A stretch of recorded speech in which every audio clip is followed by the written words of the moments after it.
दोस्तों, बायोलॉजी विश्व चैनल में आपका स्वागत है। मैं मनीष मौर्य। बेटा, मैंने आपको जैसे कि पिछले लेक्चर में न्यूमेरिकल कराया था कि half life period first order का मैंने न्यूमेरिकल कराया था कि हाफ लाइफ पीरियड कैसे निकालते हैं, टी हाफ का वैल्यू कैसे फाइंड आउट करते हैं, उसको मैंने आपको बताया था कि न्यूमेरिकल कैसे फाइंड आउट होता है। अब न्यूमेरिकल को मैं कंटिन्यू करने जा रहा हूं। Problem based upon first order of reaction के ऊपर बेस होगा। उस न्यूमेरिकल को मैं बेटा कंटिन्यू करने जा रहा हूं। नेक्स्ट न्यूमेरिकल देखते हैं क्या है।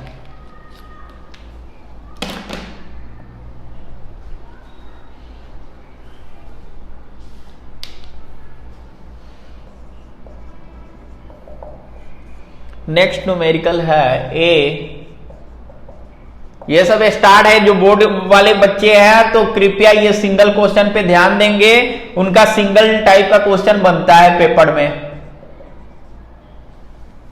Reaction is 90%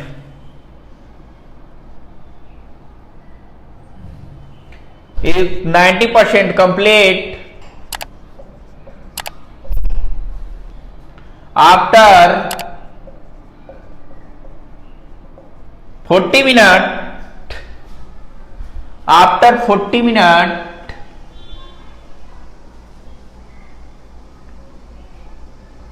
calculate the half life of reaction. बेटा आप देखेंगे कि यहां पे हो क्या रहा है। ठीक है, पहले हम क्वेश्चन को पढ़ेंगे, ध्यान से देखेंगे, सोचेंगे, समझेंगे, उसके बाद आंसर देंगे। इस टाइप के क्वेश्चन ये बोर्ड में क्वेश्चन आते हैं। जो बोर्ड के बच्चे हैं स्टार मार ले, 3 स्टार क्वेश्चन है। ये बोर्ड में क्वेश्चन पूछेगा, 100% है। सीबीएसई में क्वेश्चन आता है इस टाइप का। इस टाइप का क्वेश्चन 100% आता है, श्योर है। कृपया ध्यान दें। पहले क्वेश्चन पढ़ो कि बेटा पहले कोई भी क्या करना, प्रॉब्लम करने से पहले क्वेश्चन को बहुत ध्यान से पढ़ना कि क्वेश्चन का क्या रहा है। बोल रहा है कि ये first order reaction is 90% complete after 40 minutes, calculate the half life of reaction.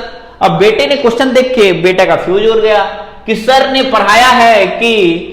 हमें पढ़ाया है कि K equal to 2.303 upon T half log A upon A minus X.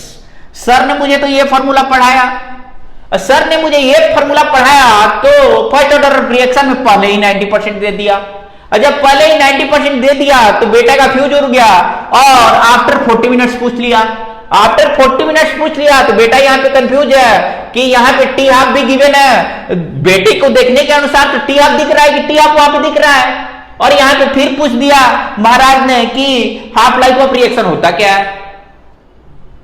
तो यहां पे तो कंफ्यूजन वाली बात आ गई ना कि बेटा तो देखिए जल्दी से मारेगा, यहाँ 40 यहाँ पे ये और यहाँ पे 90%। यहाँ पे बेटा क्या करेगा, इसको प्रॉब्लम को सॉल्व आउट कर देगा। लेकिन बेटा पहले हमें के को फाइंड आउट करना है। के को फाइंड आउट करने के बाद टी हाफ का फॉर्मूला यूज करना है और जो आएगा इससे आएगा। आपको बेटा यहां देखने से इंग्लिश समझ में आ रहा होगा। मैंने पहले ही बोला था कि मैं केमिस्ट्री 0 से हीरो बनाऊंगा और 0 से हीरो बनाऊंगा तो मैं एक एक वर्ड आपका न्यूमेरिकल का समझा ले जाऊंगा और आपको कोई तकलीफ नहीं होने दूंगा और आप न्यूमेरिकल कर ले जाओगे। मेरा श्योर शॉट है कि आप न्यूमेरिकल कर ले जाओगे। तो बेटा जैसे बोल रहा है कि first order of reaction 90% complete, यानी कि क्वेश्चन में गिवन है कि 90% कंप्लीट दे रहा है क्वेश्चन में। तो मैंने पहले ही बताया कि इनिशियल स्टेज पे मान लीजिए कि ए का वैल्यू 100 है तो फाइनल स्टेज पे ए माइनस एक्स, यानी कि 100 माइनस 90 इक्वल टू कितना आ जाएगा, 10 आ जाएगा। कोई डाउट यहां तक किसी बच्चे को? हमने मान लिया कि इनिशियली 100 है तो फाइनल आपका कितना आ गया, 10 आ गया। अब उसमें पुट कर देंगे तो K इक्वल टू हमारा आएगा 2.303 अपॉन टी हाफ आपका 40 मिनट्स गिवन है तो 40 मिनट्स तो यहां पे लिख लो गिवन है, T half equal to 40 minutes given है। तो T half equal to 40 minutes given है तो लॉग 100 log 100 और a माइनस एक्स का वैल्यू कितना है, तो ए पहले फॉर्मूला लिख लो, उसके बाद पुट कर लेना, नहीं तो फिर प्रॉब्लम हो जाएगा ना, फिर सोचोगे कहां से आ गया, सर ने क्या लिख दिया। तो भाई स्टेप बाय स्टेप देखो, मेरे को तो मैं तो एक स्टेप गैप भी करके लिख दूंगा, मेरे को तो कोई दिक्कत ना है, लेकिन आपको प्रॉब्लम हो जाएगा ना, फिर पूछोगे सर कहां से आया। तो फिर लिखो एकदम बारीकी से वी नो डेट, बारीकी से लिखो कि जैसे कि आप जानते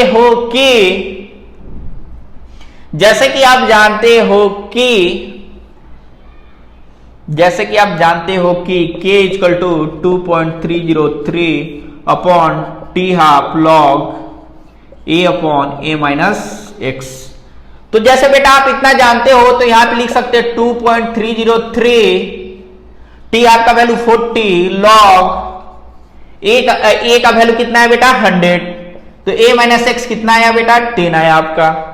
बेटा आपका इतना आ गया, इतना आने के बाद फिर ये डंडा यहां गया, और इतना आने के बाद हम देख रहे हैं कि यहां तक आया इक्वल टू 2.303 अपॉन 40, लॉग ये कटआउट यहीं पे कर देते हैं, कटआउट तो लॉग 10 हो गया, लॉग 10, सर ने लिखा लॉग 10, log 10 सर ने लिखा, तो सर ने log 10 लिखा इक्वल टू, सर ने लिखा कि 2.303 अपॉन 40 एंड log 10 का वैल्यू 1 होता है, तो सर ने लिख दिया कि because log 10 equal to value 1 होता है। ये नहीं कि सर ने 10 लिख दिया और बताया ही नहीं 1 लिख दिया। मैं बेटा कोई भी चीज में ऐसा नहीं करूंगा कभी भी, मैं हमेशा एक एक वर्ड आपको समझा ले जाऊंगा कि log 10 का वैल्यू 1 होगा, तो मैं बताऊंगा कि log 10 का वैल्यू 1 होगा। ये नहीं कि सर ने बोल दिया, बोल के सर निकल लिए, वाह भाई। तो सर यहां पे बोल के नहीं निकलते हैं, तो k इक्वल टू हमारा वैल्यू आ जाएगा 5.757 इंटू 10 टू पावर माइनस 2 पर मिनट। यहां तक बेटा आप कर लीजिए, यहां तक बेटा आप कर लीजिए, आपको इंग्लिश समझ में आ गया होगा। वो तो बेसिकली मैंने लिखवा दिया ताकि आपको स्टार्टिंग जर्नी में पता चल लगे कि सर क्या करवा रहा है। एक बार और देख लीजिए, मैंने लिखा कि first order of reaction is 90% complete after 40 minutes बाद calculate the half life of reaction. तो कहने का मतलब कि इनिशियल स्टेज पे कोई भी चीज यदि 100% है तो उसका ये फाइनल स्टेज पे आपका जाके क्या हो रहा है, a माइनस एक्स, यानी कि 90% कंज्यूम हो जा रहा है। तो 100 माइनस 90 इक्वल टू 10 आ गया। तो कहने का मतलब you know that k equal 2.303 t half equal to log a upon a minus x. 2.303 t half का वैल्यू गिवन है 40, लॉग 100/10। अब ये कट आउट हो गया, ये 10 हो गया, तो इक्वल टू 2.303 अपॉन 40 लॉग 10 हो गया, equal to 2.303 upon 40 into 1 log 10 equal to 1 value होता है। तो k का वैल्यू आप इसको जब सॉल्व करोगे तो आएगा 5.757 10 टू पावर माइनस 2 पर मिनट, आपका इतना वैल्यू आएगा। बेटा यहां तक तो आपको इंग्लिश समझ में आ गया होगा, क्योंकि मैं बहुत इजीली समझा दिया आपको और आपको समझ में आ भी गया होगा। ठीक है, यहां तक समझ में आ गया ना? किसको ना समझ में आया? सबको समझ में आ गया। जांच को क्या आज कर लेते हैं, जांच ये तो सबने देख ही लिया कि जांच कैसे होता है। यहां तक सबको समझ में आ गया ना कि एक बार और समझा दूं? देख लो, ये 90% बोल रहा है फर्स्ट ऑर्डर के लिए और आफ्टर 40 मिनट्स। तो 90% आपका गिवन है T half equal to 40 minutes, तो यानी a इक्वल टू 100, तो a minus x equal to 100 minus 90, 10 आ गया, मान लिया। We know that k equal 2.303 t half a equal to a upon x, 2.303 log 100/10, तो 2.303 अपॉन 40 लॉग 10, ये कर लिए, कैलकुलेट किए तो 5.757 10 पर माइनस 2 पर मिनट, यानी कि k equal 2.303 upon T half log a upon a minus x, t half equal to 0.6 minus 3 ये होता है। इतना तक आपको समझ में आ गया होगा। अब k का वैल्यू हमें बताइएगा जब मैं आगे पूछूंगा। तो यहां तक आप लोगों ने नोट डाउन कर लिया होगा। वैसे आप लोग जीनियस बच्चे हो और आप लोग को सब कुछ आता है।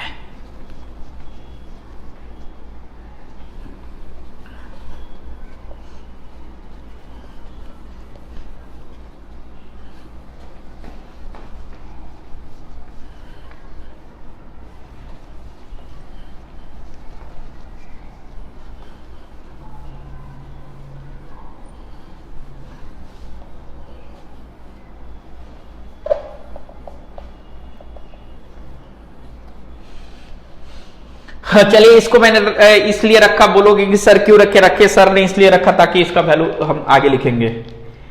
तो सर ने इसको इसलिए रखा कि इसका वैल्यू आगे लिखेंगे। तो k इक्वल टू मेरा आया 5757 इंटू 10⁻⁻2 पर मिनट। तो पर मिनट आया। तो आप जैसे कि जानते हो अगेन वी नो दैट, जैसा कि बेटा जानते हो कि T half equal to 0.693 upon k होता है। अब बेटा के का वैल्यू पुट कर दो, 0.693 अपॉन के का वैल्यू पुट करो 5.7, बोलो 57 10⁻⁻2 गुरुजी। ठीक है बेटा, मैंने यहां तक लिखा। यहां तक किसी को कोई डाउट है तो हाथ खड़ा करे और पूछे। राइज योर हैंड एंड पूछी, यानी कि क्वेश्चन को पूछे। तो क्वेश्चन को बोले कि यहां तक तो आपको बेटा समझ में आ गया होगा। अब इसके आगे देखते हैं कि हमारा वैल्यू क्या होता है टी हाफ का। तो टी हाफ का वैल्यू इसको आप कैलकुलेट कीजिए। कैलकुलेट करने के बाद देखिए कितना आ रहा है। तो आपका इसका आएगा 12.03 मिनट आएगा। तो यानी कि आपका टी हाफ इक्वल टू आ गया 12.03 minute and k equal to 5.757 into 10⁻⁻2 per minute. इतना आपका वैल्यू आया। तो बेटा एक बार और समझ लो। मैंने तो बेटा बता दिया कि k equal to 5.757 10⁻⁻2 per minute. तो again we know that t half equal to 0.693 upon k। तो इक्वल टू 0.693 अपॉन 5.757 10⁻⁻2। जब इसको कैलकुलेट करेंगे तो 12.03 मिनट आएगा। तो T half equal to 12.03 minute आ गया। k equal to 5.757 10⁻⁻2 per minute. यहां तक आ गया, आपका ये प्रॉब्लम सॉल्व आउट हो गया। Problem is finish. ठीक है बेटा, अब इसको नोट डाउन कर ले। फिर नेक्स्ट क्लास में इसको हम पढ़ेंगे कि example of first order of reaction, उसके बाद इंटरवल फार्मूला पढ़ेंगे, उसके बाद फिर न्यूमेरिकल कंटिन्यू करेंगे।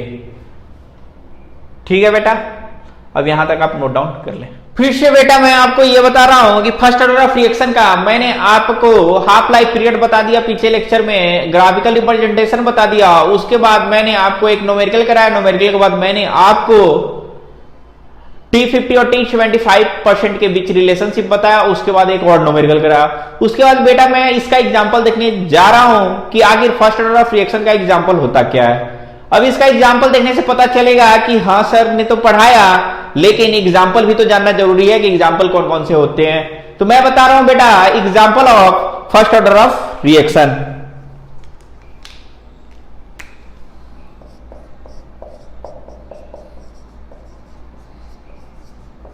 Example of first order of reaction. बेटा हम एग्जाम्पल देखेंगे कि जैसे कि मैंने जीरो ऑर्डर में, जीरो तो जीरो था, वो कंसंट्रेशन से इंडिपेंडेंट था। अब बेटा उसका भी एग्जाम्पल देखा और हम फर्स्ट ऑर्डर का भी एग्जाम्पल देखेंगे और उसके बाद सेकेंड ऑर्डर का भी एग्जाम्पल देखेंगे। तो बेटा हम ये फर्स्ट ऑर्डर का एग्जाम्पल फर्स्ट लेते हैं।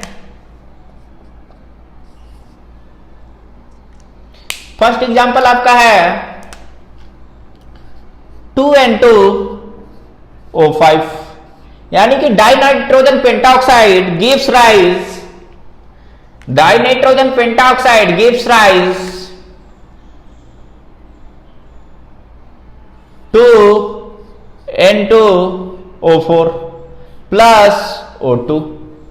तो बेटा इस रिएक्शन को हमें dinitrogen pentoxide gives rise to N2O4 plus O2। ये बेटा रिएक्टेंट होता है, ये प्रोडक्ट होता है। बेटा हमें आज ये सीखना है कि हमें रिएक्शन को ब्रेक कैसे करना है, रिएक्शन को बैलेंस कैसे करना है। इस चीज को मैं बेटा आज सिखाऊंगा कि रिएक्शन को बैलेंस कैसे किया जाता है। तो आप देखिए बेटा कि रिएक्शन को कैसे बैलेंस किया जाता है। तो बेटा रिएक्शन को कैसे बैलेंस किया जाता है, यहाँ पे क्या है कि नाइट्रोजन की 4 मॉलिक्यूल है और यहाँ पे ऑक्सीजन के 10 मॉलिक्यूल है, यानी कि नाइट्रोजन के 4 मॉलिक्यूल और ऑक्सीजन के 10 मॉलिक्यूल है। कहने का सेंस ये होता है कि नाइट्रोजन के 4 मॉलिक्यूल तो 4 मॉलिक्यूल हो गए और ऑक्सीजन के 10 मॉलिक्यूल्स है तो ऑक्सीजन के 10 मॉलिक्यूल्स है, तो यहाँ पे हमने ऑक्सीजन के 8 मॉलिक्यूल्स ले लिए, यानी कि यहाँ पे 4 मॉलिक्यूल्स लिया, 2 से मल्टीप्लाई किया, 2 4 जा 8 होता है, उसके बाद प्लस गिव्स राइज O2, यानी कि हमारा 10 ऑक्सीजन हो गया, हमारा रिएक्शन बैलेंस हो गया। और बेटा second example, ammonium nitrite. Ammonium nitrite बेटा होता है NH4NO2,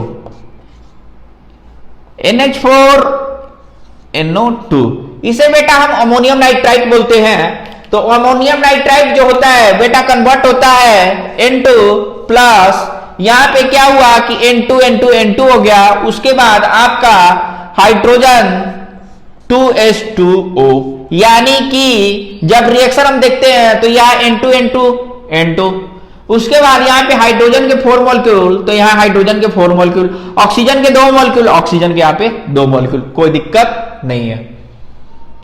ठीक है, तो जैसे आप बोलोगे कि सर ये रिएक्टेंट है, ये प्रोडक्ट है, ये रिएक्टेंट है, ये प्रोडक्ट है, तो बेटा फर्स्ट ऑर्डर ऑफ रिएक्शन में जैसे कि आपने बेटा पढ़ा कि जो फर्स्ट ऑर्डर ऑफ रिएक्शन होता है वो first concentration, first power of reacting species, यानी कि रिएक्टेंट का जो पावर होता है वही होता है आपका फर्स्ट ऑर्डर ऑफ रिएक्शन होगा। तो इसका पावर 1, इसका पावर 1, तो ये फर्स्ट ऑर्डर ऑफ आपका रिएक्शन कहलाएगा। ठीक है, अब third example, CH3 CO C2H5, ethyl acetate, इसे बेटा इथाइल एसीटेट बोलते हैं। Ethyl acetate gives rise, ethyl acetate gives rise CH3 COOH acetic acid plus ethanol या इथाइल अल्कोहल भी कहते हैं। ठीक है बेटा, यहां तक कोई डाउट होने वाली बात नहीं है। उसके बाद fourth example,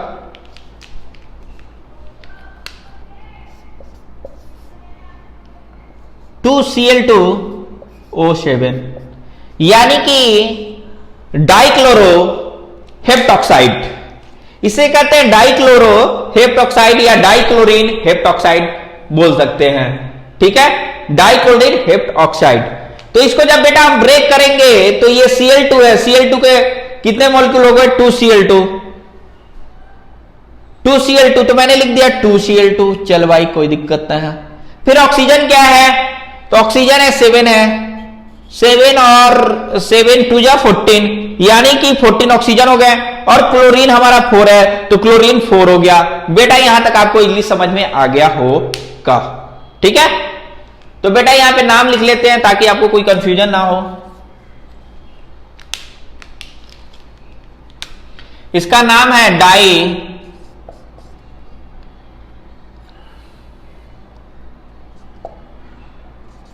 nitrogen pentoxide, pentoxide या पेंटा ऑक्साइड। इसका नाम है अमोनियम नाइट्राइट। ठीक है, इसका बेटा नाम है एस्टिक एसिड, ना इथाइल एसीटेट है, ये इथाइल एसीटेट है, वो एस्टिक एसिड है। ये बेटा इथाइल एसीटेट है,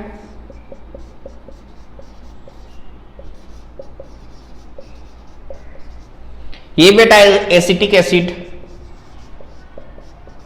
मैं बोला था ना कि एक एक वर्ड समझा ले जाऊंगा। और इथाइल अल्कोहल इसे बोलते हैं।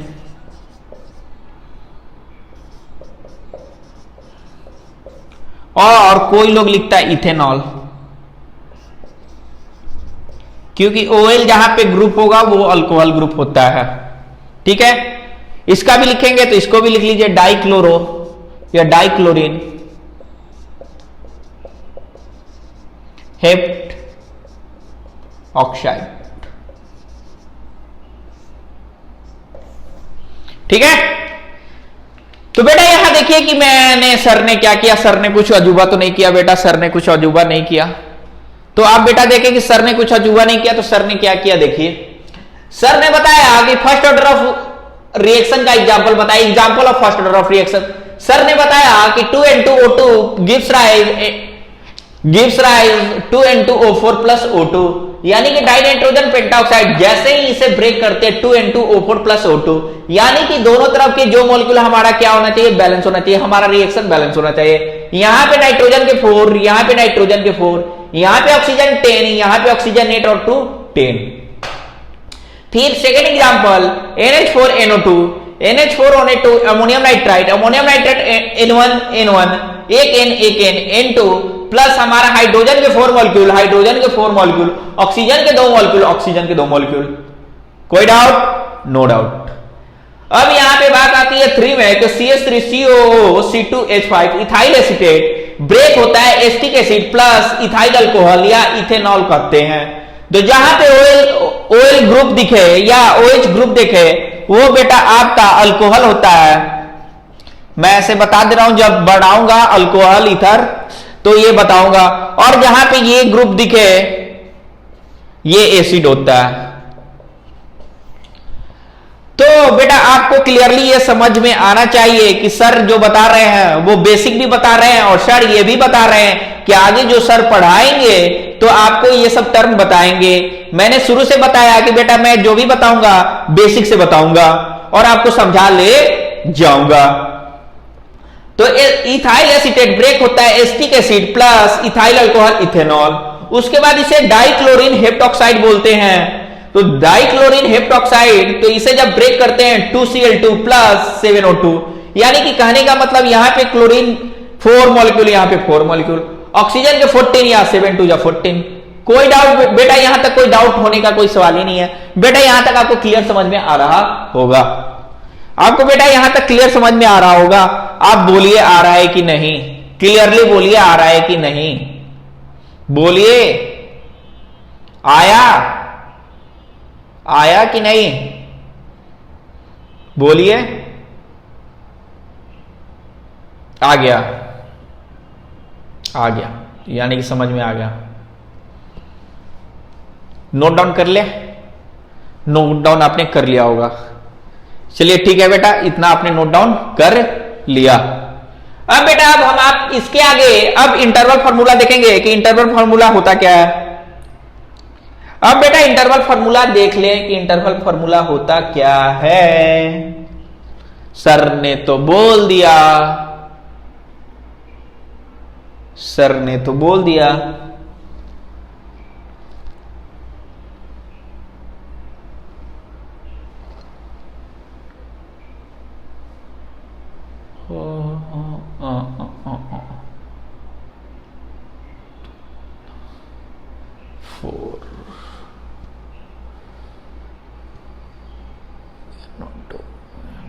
N2O5 और O2, जैसे यहां 4 मॉलिक्यूल 8 और O2, ठीक है। और इसको एक और चीज लिख सकते हैं, याद आया कि एक और चीज इसको लिख सकते हैं आप, इसको एक चीज आप लिख सकते हैं, इसको ब्रेक कर सकते हैं तो एक चीज और लिख सकते हैं 4NO2 गिव्स राइज। तो आप देख ले कि यहाँ पे 4 नाइट्रोजन है, सही है, कोई दिक्कत नहीं है। वही मैंने 2N2 लिख दिया था। तो 4 ये 4 हो गया, NO2 हो गया, कोई दिक्कत नहीं, यहां तक चलता है। ठीक है, कोई डाउट यहां तक? यहां तक बेटा कोई डाउट हुआ नहीं होगा आपको, क्लियरली आपको समझ में आ गया होगा। चलिए ठीक है, नोट डाउन कर लीजिए। ठीक है, अब आगे बता रहे हैं।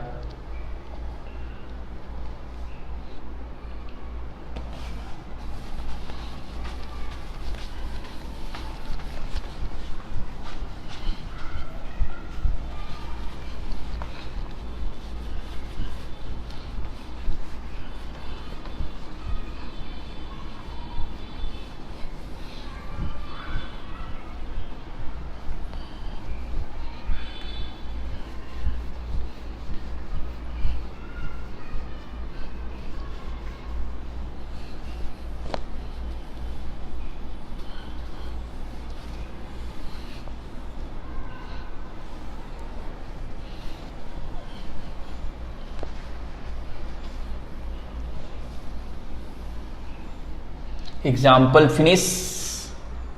अब इसका इंटरवल फॉर्मूला चालू होगा।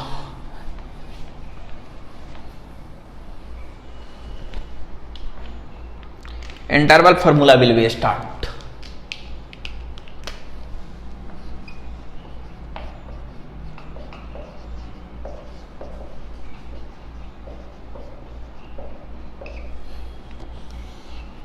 Interval formula will be start. Interval formula बेटा इसका क्या होता है, k इक्वल टू, जैसे कि आप जानते हो फर्स्ट ऑर्डर का 2.303, इंटरवल कहने का मतलब t2 minus t1 and log कहने का सेंस होता है a minus x1 upon a minus x2। ठीक है बेटा, तो ये आपका इसका जो होता है इसको बेटा हम इंटरवल फॉर्मूला कहते हैं। यहां तक बेटा आपको कोई डाउट होने वाली बात नहीं है, यहां तक बेटा आपको अच्छे से समझ में आ गया होगा, यहां तक बेटा कोई डाउट वाली बात नहीं है, यहां तक बेटा आपको इजीली समझ में आ गया होगा। तो भाई वेयर क्या है x1 x2, where x1 and x2 va amount to decompose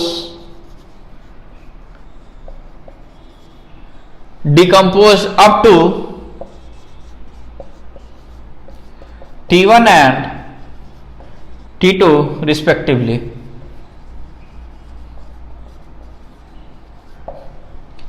बात आता है कि बेटा कि जो आपका ये फॉर्मूला इंटरवल फॉर्मूला है k equal to 2.303 t2 minus t1 log a minus x1 upon a minus x2, तो वेयर बात आती है कि x1 x2 क्या है, तो x1 x2 भी अमाउंट टू बी डिकम्पोज, ये अमाउंट होता है जिसको हम डिकम्पोज करते हैं up to t1 and t2 respectively. यहां तक आप नोट डाउन कर ले।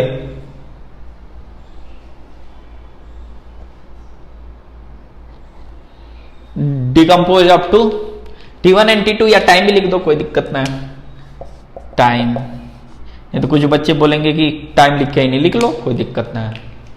तो ये इंटरवल फार्मूला हो गया बेटा कि इंटरवल फार्मूला आपका होता है k equal to 2.303 t2 minus t1 log a minus x1 a upon x2 where x1 and x2 be the amount to be decompose up to time t1 and t2 respectively.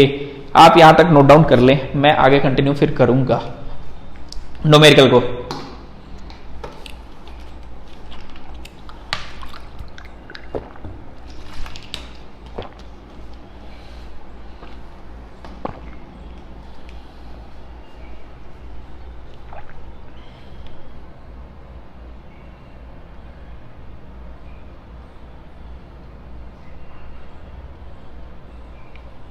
तो चलिए ठीक है, numerical को continue करते हैं।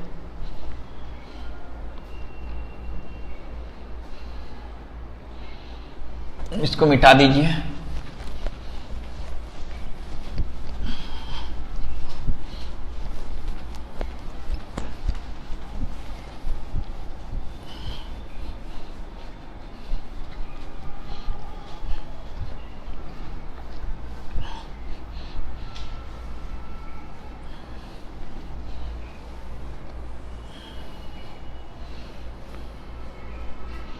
Numerical continue करते हैं।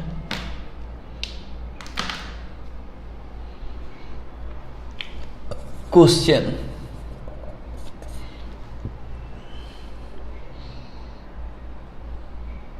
कह रहा है कि calculate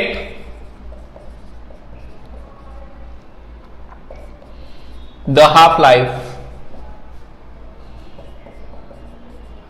calculate the half life a first order reaction. बेटा हमेशा याद रखना कि फर्स्ट ऑर्डर का क्या हाफ लाइफ का फॉर्मूला है और जीरो ऑर्डर का क्या है, सेकेंड ऑर्डर का क्या है, जो भी याद रखना, नहीं तो कहीं का फॉर्मूला कहीं लगा देना और बोलना कि सर पेपर तो सिंपल, बोल देना कि पेपर सिंपल था। तो बेटा पेपर सिंपल वैसे ही हो जाता है और आप पेपर को सिंपल बना ही देते हो।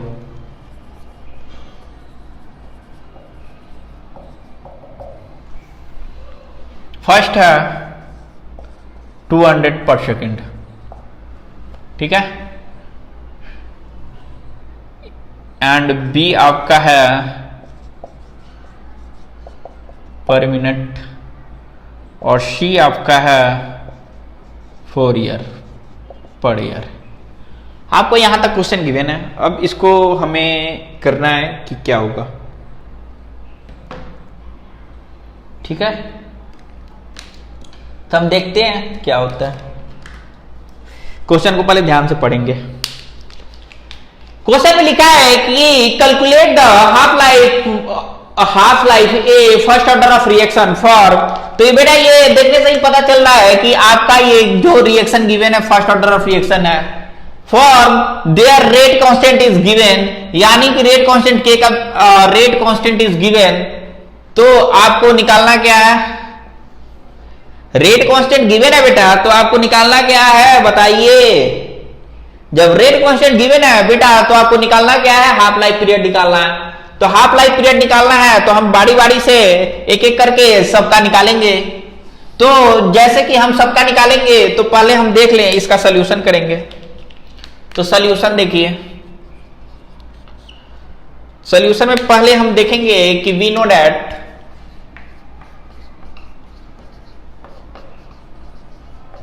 जैसे कि हमें पता है कि half life for first order of reaction, half life of first order of reaction, तो half life of first order of reaction जो होता है बेटा, तो हम लिखेंगे कि half life for first order of reaction, तो आप जानते हो कि T half equal to 0.693 upon K. यहां तक तो बेटा आपको जानते हो, ये तो स्टार है, ट्रिपल स्टार है, जो कि हमेशा कंटिन्यू आते रहेगा। तो अब बेटा हम ऑप्शन ले लेके चलेंगे। ए में गिवन है, गिवन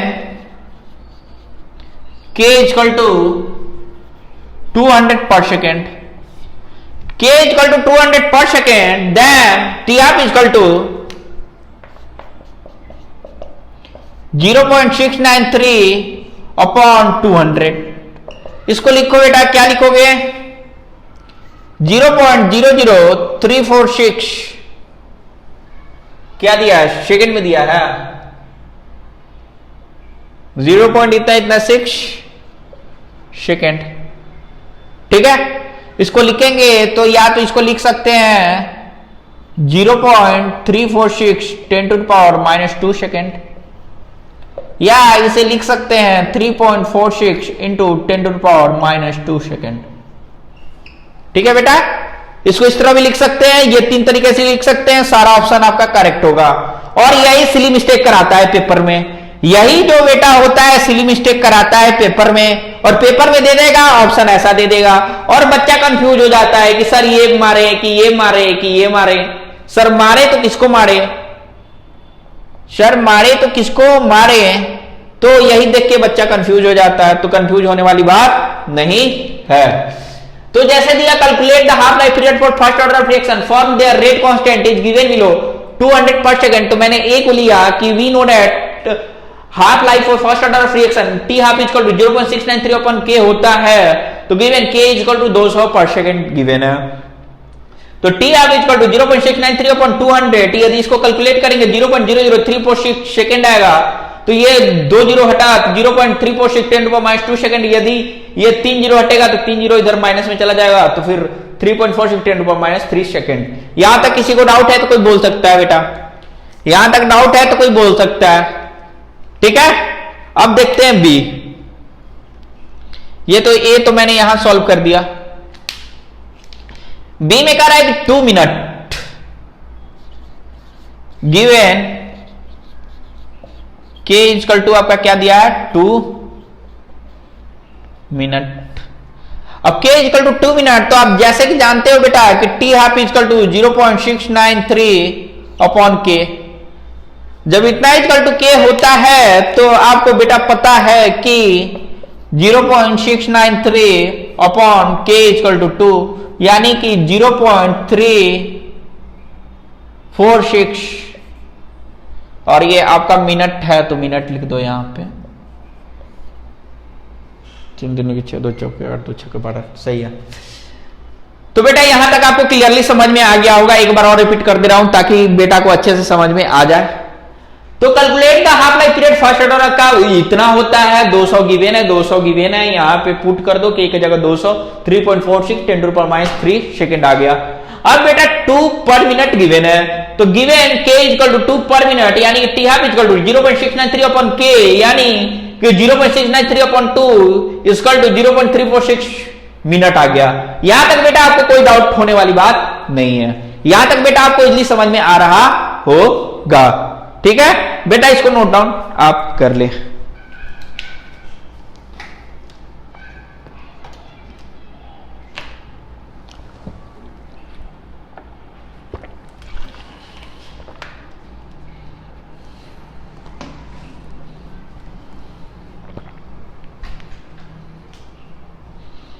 यहां तक बेटा आपने नोट डाउन कर लिया होगा।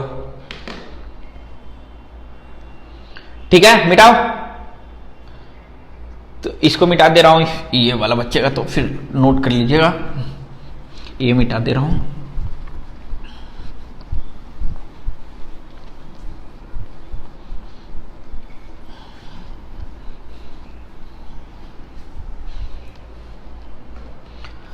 तो बेटा जैसे कि अब हम सी देखेंगे कि सी में क्या कर रहा है। सी में बेटा गिवन है, सी में गिवन है आपका k इक्वल टू बेटा कितना है 4 ईयर, आपका 4 पर ईयर आपका गिवन है, 4 पर ईयर गिवन है। तो बेटा आप जैसे कि जानते हो कि फर्स्ट ऑर्डर के लिए 0.693 अपॉन k होता है, जो इनिशियल कंसंट्रेशन से क्या होता है इंडिपेंडेंट होता है, इक्वल टू 0.693 अपॉन 4 ईयर है। 4 ईयर है, आप कर दो भाई, रियर है तो फिर गियर कर दो 0.173, क्या है ईयर में गिवन है ना, ईयर। बेटा इतना आपका आंसर आ गया, तीनों क्वेश्चन फिनिश कर दिया मैंने। फिर से देख ले सी का। सी का गिवन है आपका रेट जो भी है, के का वैल्यू गिवन है, रेट कांस्टेंट का वैल्यू गिवन है। तो टी आप 0.693 अपॉन के 0.693 अपॉन 4 तो 0.173 पर ईयर। बेटा यहां तक आप नोट डाउन कर ले, बहुत ही इजी क्वेश्चन है, उतना हार्ड भी नहीं है। More important for the CBSE board examination, board के बच्चों के लिए ये बहुत ही इजी है एंड गुड है, good one of the best है। ये क्वेश्चन बोर्ड के बच्चों के लिए आता ही आता है, इसमें नो डाउट। चलिए ठीक है बेटा, नेक्स्ट लेक्चर में फिर न्यूमेरिकल देखते हैं।